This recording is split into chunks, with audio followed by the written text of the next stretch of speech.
Bienvenue au programme vidéo de l'EBVP. Je remercie le pasteur de m'avoir demandé ce matin de vous apporter la parole du Seigneur. Et le message que le Seigneur m'a mis à cœur ce matin de vous apporter se trouve dans le livre de Agée, le prophète Agée, chapitre 1er. Et nous lirons, pour commencer ce message, dans le chapitre 1er, verset 1er au verset 11. Agée, chapitre 1er, versets 1 à 11. Nous lisons ceci. La seconde année du roi Darius, le premier jour du 6e mois, la parole de l'Éternel fut adressée par Agée, le prophète, à Zorobabel, fils de Shealtiel, gouverneur de Juda, et à Josué, fils de Jotsadak, le souverain sacrificateur, en ces mots. Ainsi parle l'Éternel des armées. Ce peuple dit, le temps n'est pas venu, le temps de rebâtir la maison de l'Éternel. C'est pourquoi la parole de l'Éternel leur fut adressée par Agée, le prophète en ces mots. Est-ce le temps pour vous d'habiter vos demeures lambrissées quand cette maison est détruite? Ainsi parle maintenant l'Éternel des armées. Considérez attentivement vos voies. Vous semez beaucoup et vous recueillez peu. Vous mangez et vous n'êtes pas rassasiés. Vous buvez et vous n'êtes pas désaltérés. Vous êtes vêtus et vous n'avez pas chaud. Le salaire de celui qui est à gage tombe dans un sac percé. Ainsi parle l'Éternel des armées. Considérez attentivement vos voies. Montez sur la montagne, apportez du bois et bâtissez la maison. J'en aurai de la joie et je serai glorifié, dit l'Éternel. Vous comptiez sur beaucoup, et voici vous avez peu. Vous l'avez rentré chez vous, mais j'ai soufflé dessus. Pourquoi? Dit l'Éternel des armées. À cause de ma maison qui est détruite, tandis que vous vous empressez chacun pour sa maison. C'est pourquoi les cieux vous ont refusé la rosée et la terre a refusé ses produits. J'ai appelé la sécheresse sur le pays, sur les montagnes, sur le blé, sur le mou, sur l'huile, sur ce que la terre peut rapporter, sur les hommes et sur les bêtes, et sur tout le travail des mains. Prions le Seigneur. Seigneur, nous te remettons maintenant ce message entre tes mains, qu'il puisse te glorifier, t'honorer, Seigneur, qu'il puisse toucher nos cœurs et que nous puissions, Seigneur, mettre ces paroles en pratique et te glorifier dans notre vie. Seigneur, soutiens-nous et aide-nous en cela, car nous avons besoin de toi. Au nom de Jésus-Christ, Amen. Grâce à la réglementation généreuse de Cyrus, près de 50 000 Juifs furent autorisés à retourner à Jérusalem avec Zorobabel, accompagné de Josué le grand prêtre et des prophètes Agée et Zacharie. Les sacrifices lévitiques furent bientôt à nouveau institués sur un autel reconstruit pour les holocaustes, et au cours de la 2e année du retour, la fondation du temple fut posée. Nous lisons tout ça en Esdras, on va quand même le lire, Esdras chapitre 1er, versets 1er à 3, où nous lisons que la première année de Cyrus, roi de Perse, afin que s'accomplisse la parole de l'Éternel, prononcée par la bouche de Jérémie, l'Éternel réveilla l'esprit de Cyrus, roi de Perse, qui fit faire de vive voix et par écrit cette publication dans tout son royaume. Ainsi parle Cyrus, roi des Perses. L'Éternel, le Dieu des cieux, m'a donné tous les royaumes de la terre, et il m'a commandé de lui bâtir une maison à Jérusalem en Juda. Qui d'entre vous est de son peuple? Que son Dieu soit avec lui, et qu'il monte à Jérusalem en Juda, et bâtisse la maison de l'Éternel, le Dieu d'Israël. c'est le Dieu qui est à Jérusalem. Au chapitre 3, verset 1er au verset 3, nous lisons que le 7e mois arriva, et les enfants d'Israël étaient dans leur ville. Alors le peuple s'assembla comme un seul homme à Jérusalem. Josué, fils de Jotsadak, avec ses frères les sacrificateurs, et Zorobabel, fils de Shealtiel, avec ses frères, se levèrent et bâtirent l'autel du Dieu d'Israël pour y offrir des holocaustes, selon ce qui est écrit dans la loi de Moïse, homme de Dieu.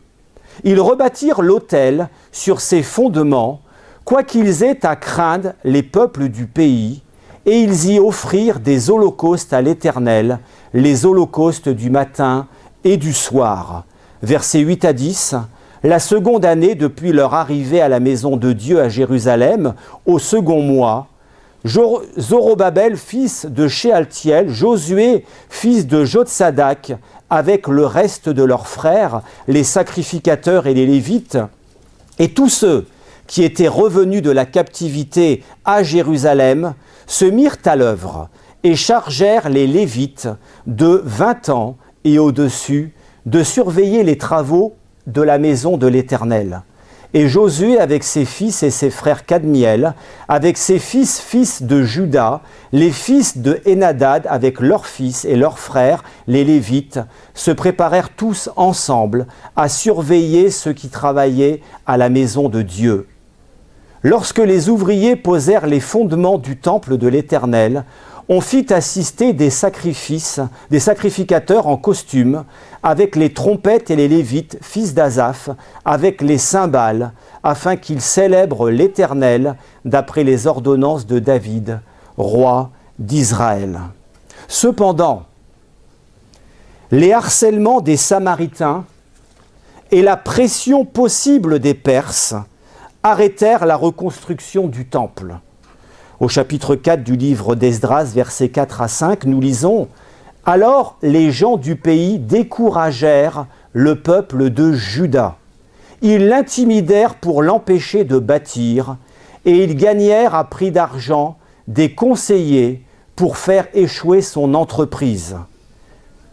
Il en fut ainsi pendant toute la vie de Cyrus, roi de Perse, et jusqu'au règne de Darius, roi de Perse. » Le harcèlement des Samaritains et la pression possible des Perses arrêtèrent la reconstruction du temple. Puis, une apathie spirituelle s'installa et pendant 16 années de plus, la construction du temple fut interrompue. Ce qui caractérisait le peuple pendant cette période était l'incrédulité. Si le peuple avait fait preuve de foi, l'opposition n'aurait pas pu le dissuader. Puisque les décrets perses ne pouvaient pas être modifiés, on a suggéré que rien n'aurait pu abroger celui de Cyrus.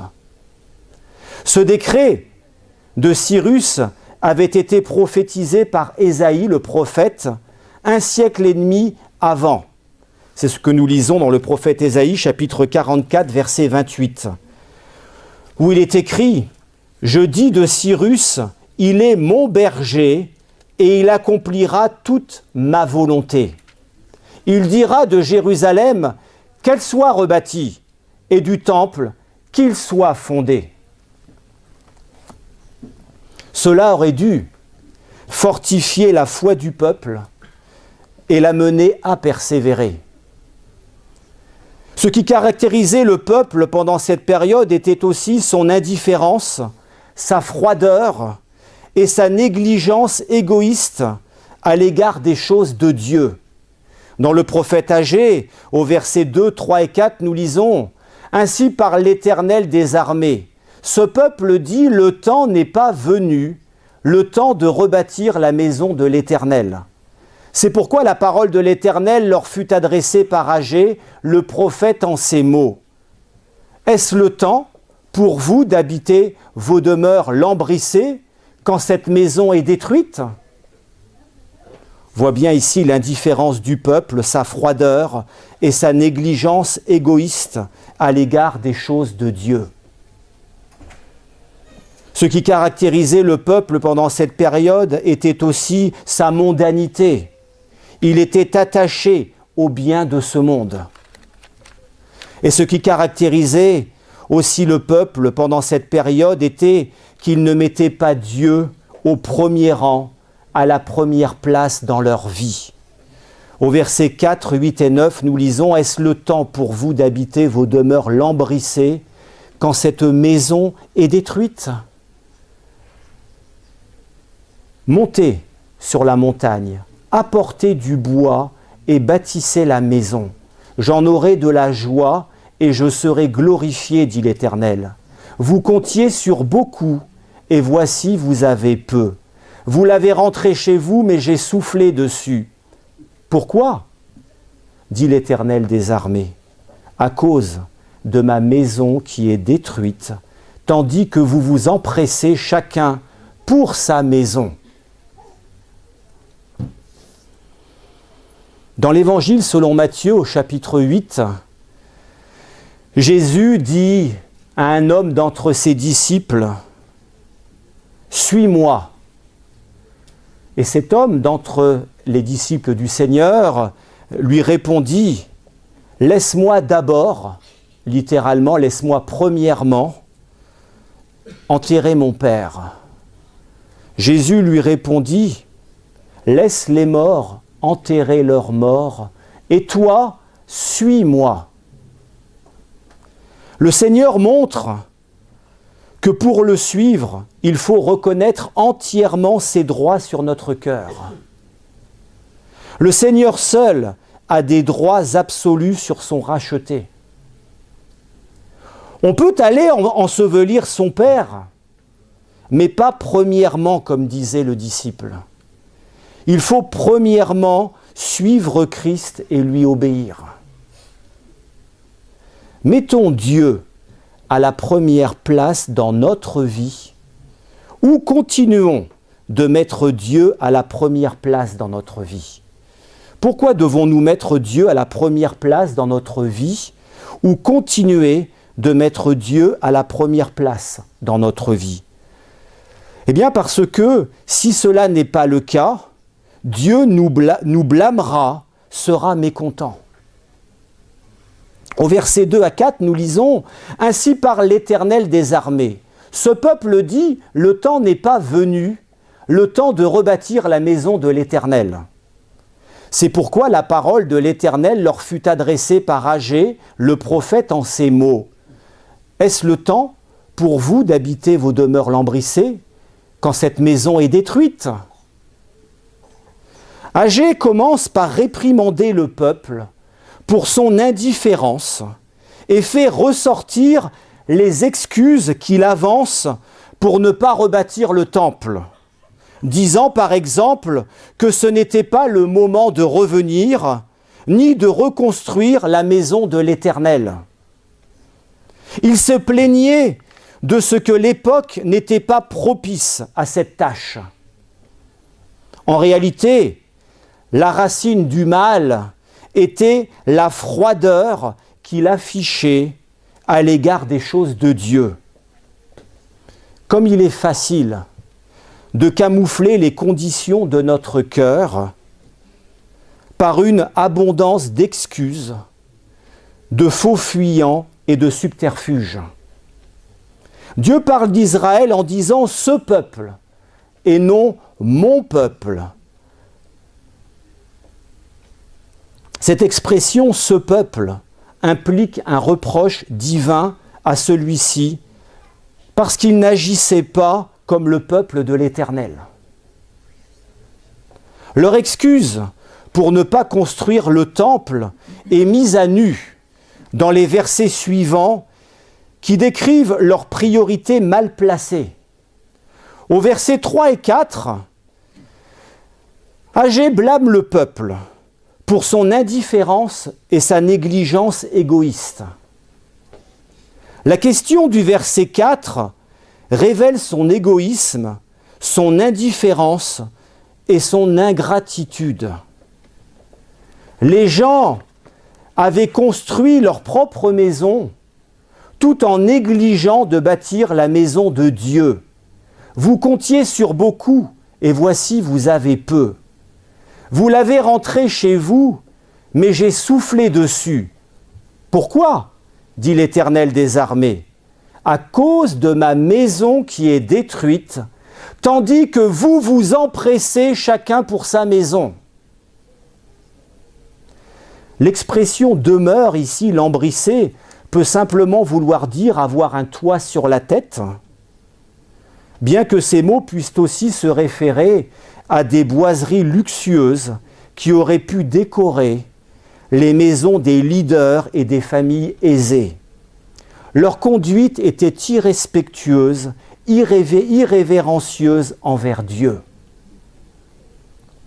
On se cherche parfois des excuses pour ne pas se consacrer au Seigneur, se mettre à l'œuvre pour bâtir le temple du Seigneur qui est l'Église aujourd'hui. Soit en ne témoignant pas du Seigneur autour de nous, de ce qu'il a fait pour nous, et donc ne participant pas à ajouter de nouvelles pierres vivantes à l'édifice. Soit en ne mettant au service des autres le don que nous avons reçu, afin de les édifier, afin d'édifier le corps de Christ. On dit, le temps n'est pas venu. On temporise. Toutefois, notre excuse, tout comme celle du peuple auquel Agé s'adresse, est mise à nu par Dieu et dévoile les vraies raisons qui sont nos priorités mal placées et dévoile la racine du mal qui est la froideur que nous affichons à l'égard des choses de Dieu. Mettons Dieu à la première place dans notre vie ou continuons de mettre Dieu à la première place dans notre vie. Pourquoi devons-nous mettre Dieu à la première place dans notre vie ou continuer de mettre Dieu à la première place dans notre vie ? Eh bien, parce que ne pas mettre Dieu à la première place dans notre vie ou cesser de le mettre à la première place dans notre vie est un mauvais calcul. C'est un mauvais calcul. Versets 5 à 7, « Ainsi parle maintenant l'Éternel des armées, considérez attentivement vos voies. Vous semez beaucoup et vous recueillez peu. Vous mangez, vous n'êtes pas rassasiés. Vous buvez, vous n'êtes pas désaltérés. Vous êtes vêtus et vous n'avez pas chaud. Le salaire de celui qui est à gage tombe dans un sac percé. Ainsi parle l'Éternel des armées. Considérez attentivement vos voies. Vous comptiez sur beaucoup et voici vous avez peu. Vous l'avez rentré chez vous, mais j'ai soufflé dessus. Pourquoi ? Dit l'Éternel des armées. À cause de ma maison qui est détruite, tandis que vous vous empressez chacun pour sa maison. C'est pourquoi les cieux vous ont refusé la rosée, et la terre a refusé ses produits. J'ai appelé la sécheresse sur le pays, sur les montagnes, sur le blé, sur le mou, sur l'huile, sur ce que la terre peut rapporter, sur les hommes et sur les bêtes, et sur tout le travail des mains. L'Éternel exhorte Israël pécheur à considérer ses voies, à réfléchir sur sa conduite en relation avec sa pauvreté actuelle. Il s'agit d'un ordre. Ils doivent considérer leurs voies. Ainsi parle maintenant l'Éternel des armées. Considérez attentivement vos voies. Israël devait se faire le juge de ses propres actes ou excuses d'après les conséquences qui s'ensuivirent. Il a beaucoup semé, mais peu récolté. Les besoins les plus fondamentaux de la vie, la nourriture, la boisson, le vêtement, n'étaient pas assurés. L'inflation qui en résultait est dépeinte très clairement au verset 6. Le salaire de celui qui est à gage tombe dans un sac percé. Dieu n'a pas satisfait les attentes du peuple. Cette situation s'est prolongée aussi longtemps que sa négligence. Pendant ce temps, il est resté aveugle aux enjeux en question et au châtiment divin. Son égoïsme l'avait conduit dans une impasse, ce qui a été pour lui source de perte et non de profit. Un peuple égoïste et égocentrique avait besoin d'apprendre quel est le prix à payer pour sa négligence de l'œuvre de l'Éternel au profit de son propre confort. Le fait de faillir à ce qu'ils auraient dû faire, reconstruire le temple, eut pour conséquence leur ruine économique et leur pauvreté. La loi avait prévu pareille rétribution de la désobéissance. Elle disait, on voit ça dans le Deutéronome et dans le livre de Lévitique, si Israël était obéissante à Dieu, Dieu la bénirait. Si elle était désobéissante à Dieu, eh bien elle en subirait la malédiction. Dieu accomplit toujours fidèlement sa parole. Pendant que le peuple s'engageait laborieusement dans ses propres affaires, il négligeait ses responsabilités spirituelles. Pourquoi, dit l'Éternel des armées, à cause de ma maison qui est détruite, tandis que vous vous empressez chacun pour sa maison.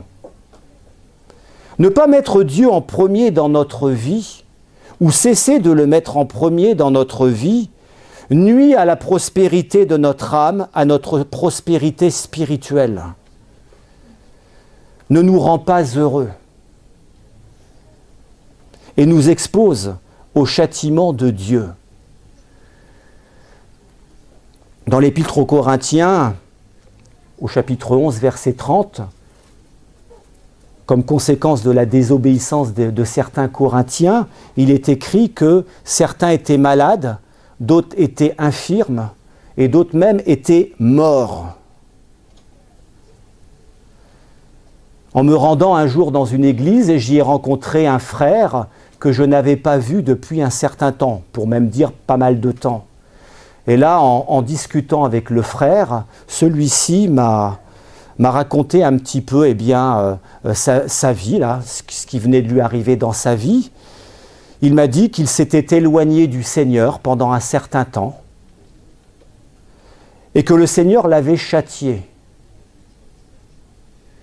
Le Seigneur ne l'avait pas rendu malade, ne l'avait pas rendu infirme. Le châtiment du Seigneur était, et c'est ce qu'il m'a dit, qu'il lui avait suscité un ennemi, comme Salomon. Salomon, quand vous lisez donc la vie du roi Salomon, suite à son infidélité, Dieu lui a suscité 3 ennemis. 3 ennemis qui sont venus troubler son règne. Mais c'est la même chose avec ce frère qui s'était éloigné du Seigneur. Le Seigneur, pour le châtier, lui a suscité un ennemi. Quelqu'un, une personne qui l'a pris en grippe, pas parce qu'il était chrétien, mais qui l'a pris en grippe et qui est venu troubler son existence. Moi-même, j'ai vécu dans ma vie pendant un certain temps avec un péché. Et le Seigneur m'a châtié pour ce péché. Il a envoyé dans ma vie un châtiment, une maladie. Une maladie qui faisait que j'avais du mal même à tenir debout.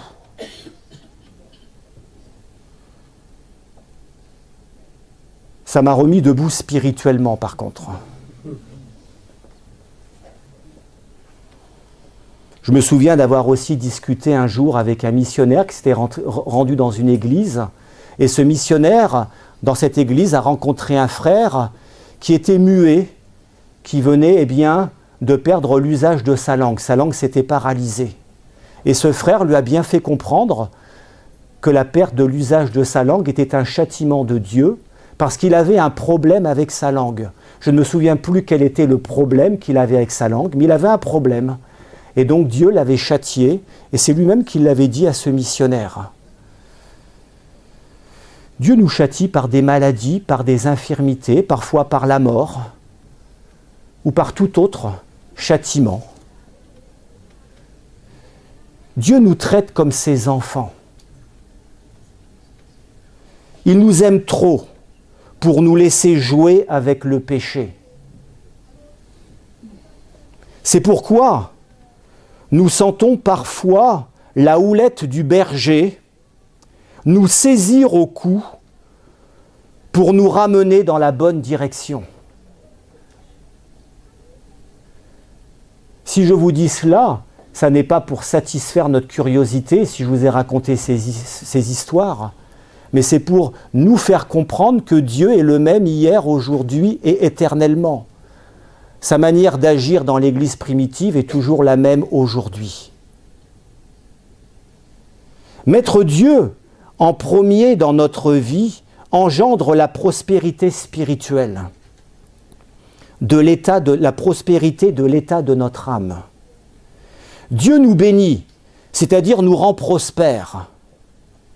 Et ces bénédictions sont d'ordre principalement spirituel et non matériel. Ce qui intéresse Dieu principalement est l'état de notre âme et sa croissance à la ressemblance de Christ. Et Dieu va tout faire concourir à notre bien en cela, pour atteindre ce but. Il prend soin de nous, bien sûr, mais ne nous promet pas que nous ne connaîtrons jamais la pauvreté ou la maladie lorsque nous le mettons en premier dans notre vie. Le même apôtre Paul qui a écrit aux Philippiens, aux chrétiens de Philippe, « Mon Dieu pourvoira à tous vos besoins », quelques versets avant, a écrit « J'ai appris à avoir faim ». Paul a connu la faim, il a connu la disette. Et nul ne peut mettre en doute le fait que Paul mettait en premier dans sa vie le Seigneur. Quand il écrivait à Timothée, dans la première épître à Timothée, il lui a dit « À cause de tes problèmes d'estomac, mets un peu de vin dans ton eau, et cela à cause de tes fréquentes indispositions. » Il parle bien de fréquentes indispositions. On voit bien que Timothée avait un problème de santé chronique. Et ce frère était un frère fidèle, un frère consacré au Seigneur. Dieu ne nous a jamais promis que nous ne connaîtrons la pauvreté ou la maladie. Si ces choses sont utiles pour notre prospérité spirituelle, Dieu peut les permettre dans notre vie et les fera concourir à notre bien spirituel, mais aussi au bien spirituel de toute l'assemblée. Pas simplement à notre bien spirituel, nous qui connaissons la pauvreté ou qui connaissons la maladie, mais aussi au bien spirituel des autres. Pourquoi ? Parce que quand un frère est pauvre, celui qui est plus aisé, eh bien, va l'aider. Et ça contribue à son bien spirituel de partager. Quand quelqu'un est malade, eh bien, les autres prient pour lui. Les autres lui apportent une parole d'exhortation, de consolation, proposent leur aide. Et cela contribue à l'unité de l'Église, à unir l'Église et à édifier chaque personne dans l'Église, chaque croyant, le faire grandir spirituellement, faire prospérer son âme. Mettons Dieu à la première place dans notre vie, ou continuons de mettre Dieu à la première place dans notre vie.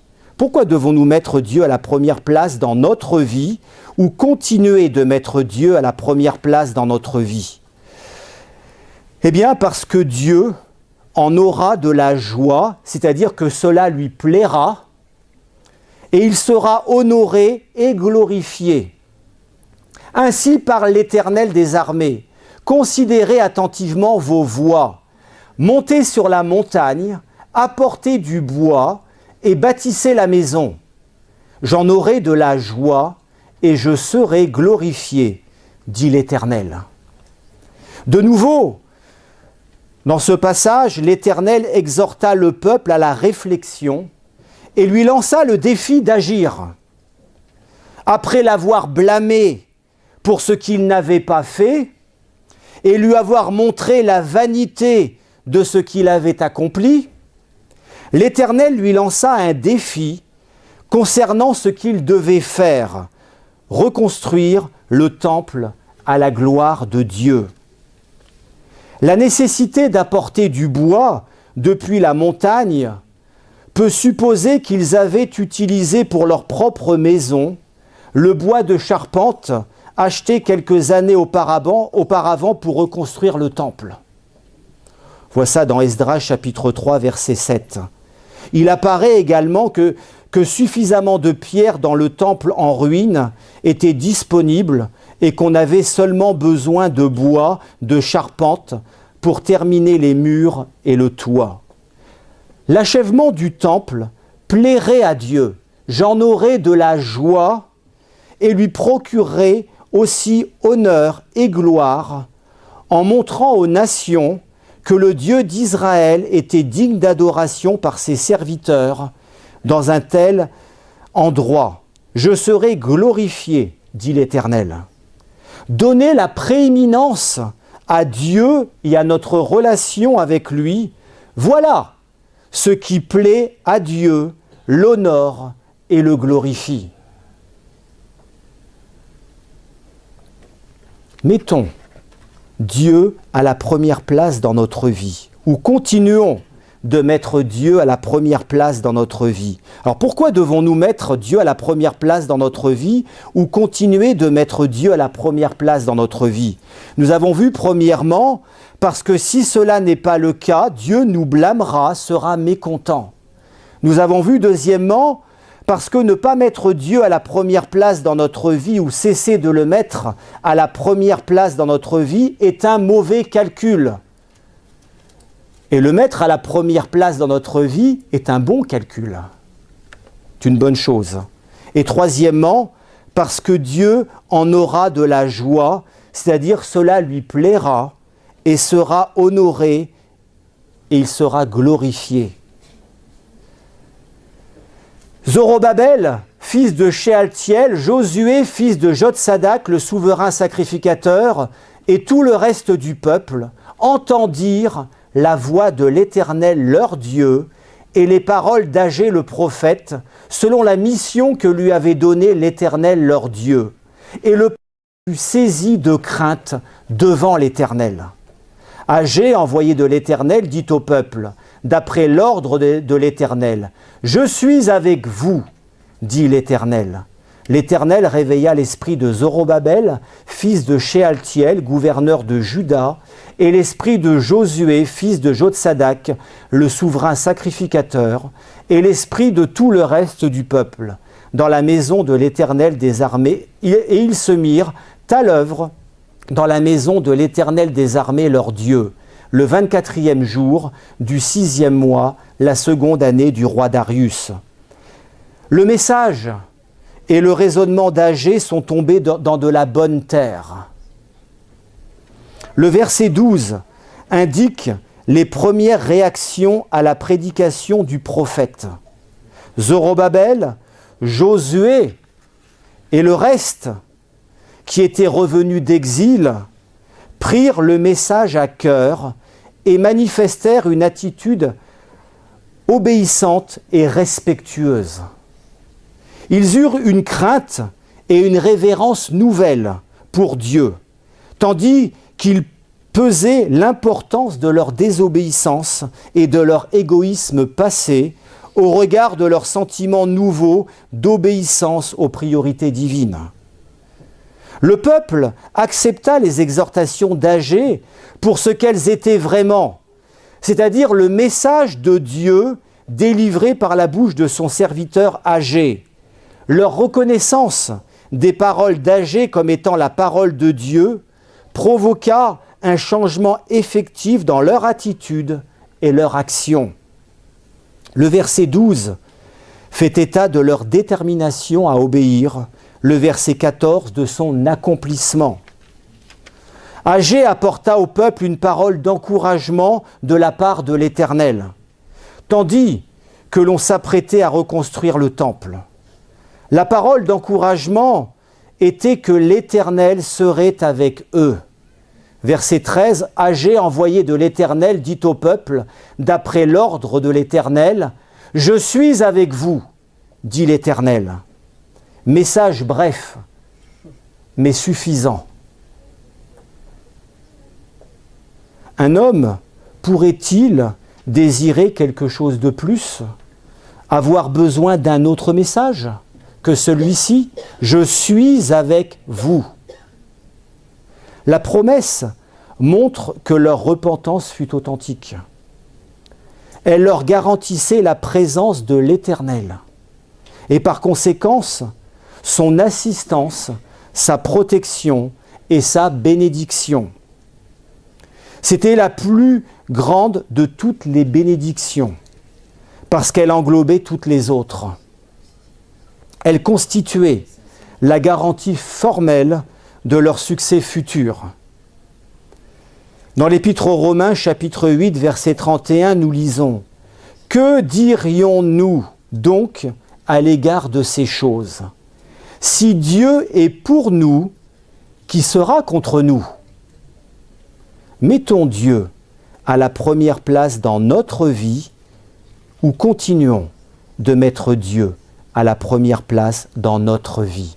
Que le Seigneur vous bénisse et vous aide.